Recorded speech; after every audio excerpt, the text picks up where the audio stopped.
wasichana Wajaluo wanafunga shanga. Lakini sahi shanga ya sahi ni ya urembo. Hapana ya urembo. Ni ya urembo. Kuna wale wanafunga pale sisi huenda huko kwa sturu. Kutufanya tuanze kuwa kutoka mate. Huko. Mali sisi huenda huko kwa sturu. Hapana nini?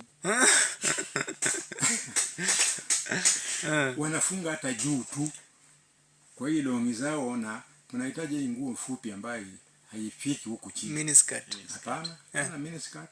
Hapa kutoka kwa mgongo kwenda hapa chini.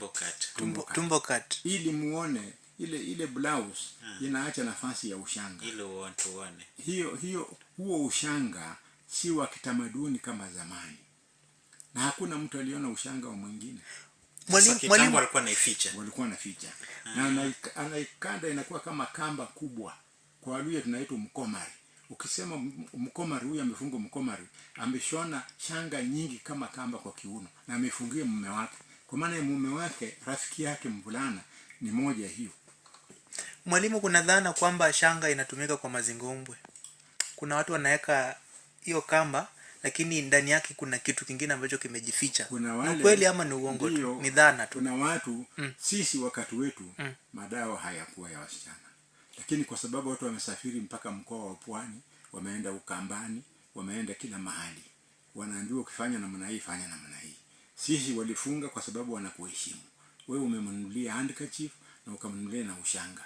Huu ushanga ndio insurance yako. Mtu mwingine akimpata na ushanga anauliza na hii ya nani, namwambia ya my boyfriend. Usiniguze na nitamwambia. Hiyo si ananitishia maisha. Na ukifanya mchezo ataenda kumwambia. Mnatembea na fulani lakini tena anarudi unapomtuma mwambie hiyo tabia yake sita. Sasa kwa mara mingi wale ambao wako na ushanga ni jingine kuonyesha kwamba kuna mtu mwingine wamekuwa engaged. Hata saizi Waturkana. Hata Wapokot hapa. Wasamburu, Wamasai are still keeping that.